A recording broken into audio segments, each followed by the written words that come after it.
new here, I'm Shweta and I'm from Nashik, India. I'm currently studying a research program in molecular mechanism of diseases at Radboud University in the Netherlands, and I make videos about my life as a research student. I share my experience of studying abroad, and I also make videos about productivity and tech. So if you want, you can check my previous videos, and if you like them, then please don't forget to subscribe to my channel. So in today's video, I'm going to share with you guys how I use iPad for my studies and how it has helped me to stay organized. It has sort of become my go-to device whether I'm working in the lab or attending lectures online. So I have the iPad Pro 2018 11-inch 256 GB Wi-Fi only model, and I have been using iPad for the past 1 year. And long story short, iPad has been the best investment I have made so far, and my 1 year experience of using iPad has been amazing. So let's get started, and I'll share with you guys details of how I use iPad academically. So the main purpose of me buying an iPad was moving into digital note-taking. Earlier, before I came here to Radboud University for my studies, I also used to take notes in notebooks or pages like any other student. And when I got admitted here, I decided that I want to move to digital note-taking. And it was a hard decision to whether to buy a laptop or an iPad, because I wanted a device which I can use not only for my studies but also for my creative work. Initially, I was a bit skeptical about moving into digital note-taking because I was used to taking notes with hands, and I used to use a lot of highlighters, markers and sticky notes. So I thought that it will be a bit tough to move from writing on paper to digital note taking. But the apps which are available on iPad like Notability, Good Notes and Note Shelf made the transition for me to digital note taking very smooth and easy, and I think it was the best decision. And if you're a biology student, then you can relate that we have a lot of heavy content notes. We have to draw a lot of diagrams and figures while we take notes. So the best feature of all these apps, or you can say the most underrated feature, is the voice recording. So I could record all my lectures and I could listen back to them when I was studying. So it was the best feature made available by all these apps, and it helped me a lot during my studies. Initially I used Good Notes a lot, and now currently I'm using Note Shelf to take notes. I did not use Notability much because I thought the customization and creativity was a bit limited in Notability, but Note Shelf is the best app I have used so far for taking notes. It has all the features which I mentioned, and you can also record the lectures in Note Shelf.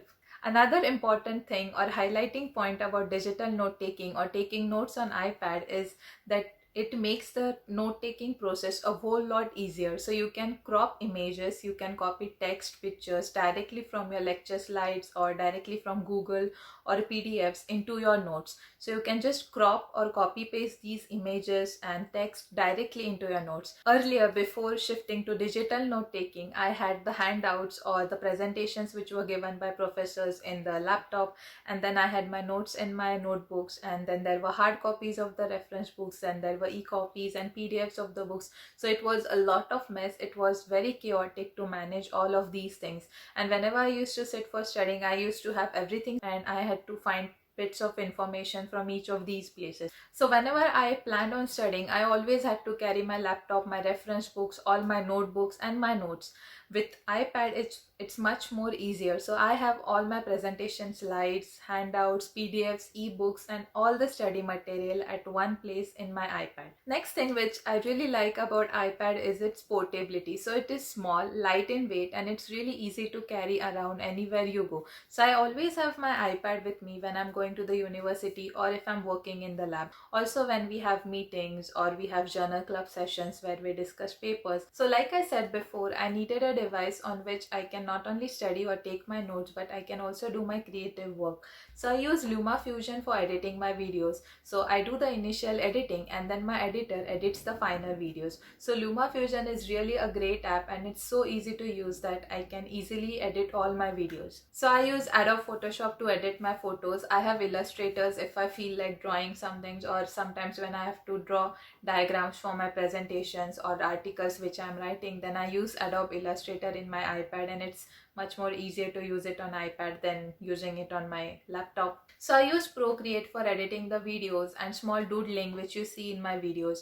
I also use it for painting or drawing. I'm not a good artist at all, but whenever I'm bored or I need to engage into something creative and I feel like painting, then I use Procreate for that purpose. I also used Procreate to design the digital calendar for 2020. If you want, you can download the calendar following the link below in the description. In addition to this, if I'm reading scientific articles or research papers, then I open the PDF copies of these reference papers in my iPad, and I like to read and highlight points over there and also take notes on the reference papers itself.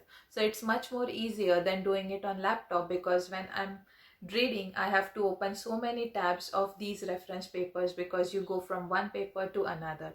And this really helped me when I was writing research proposal or working on my thesis or report, because you have to refer to so many reference papers and literature and different articles that having all those tabs open in your laptop was really confusing, and most of the time I lost track of so many articles I was reading. So with iPad, you can create a folder or notebook, and then you can put all the reference papers in those folders. You can also categorize them as the ones which you have read, which you need to read, or which are important ones. So organization and sorting is much more easier on iPad. Of course, in addition to this, I use iPad for media consumption. So I watch series or movies on iPad, and display and the voice is a next level experience. So during summer break, I also downloaded and played few games on iPad, and it also was also an amazing and smooth experience. We have drifted to digital learning now more than ever. So all the classes are conducted online now, and you get PDFs or PowerPoint presentations of all the lectures. So having an iPad to attend the lectures as well as to take notes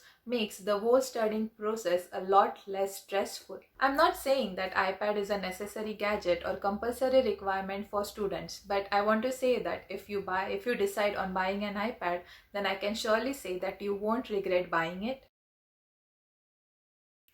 Hey guys, hi again. So I was just editing the video and I realized that I have not talked about software in this video. So a couple of weeks ago, Apple introduced its latest version of iOS, that is iOS 14. It is one of Apple's biggest iOS update, introducing changes to home screen designs. New major features are added, and there are updates to the existing apps and many other features that streamline the iOS interface. Personally, I like the widgets and the scribble feature which is recently added because of this update. Of course, there are many highlighting features which I would like to discuss, but I will talk about them in my next video. Apple has recently launched two new iPads, and I think this is the best time if you want to buy an iPad. Let me know in the comments below if you guys would like me to make a video where I can share my views on which iPad you can buy. Of course, there are a whole lot of other things that you can do using an iPad, and it depends totally on your requirement and your use. I've not covered all of them. I've just shared my perspective or a student's perspective of using an iPad.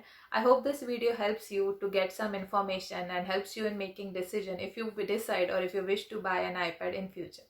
Thank you for watching, and I'll see you in the next video.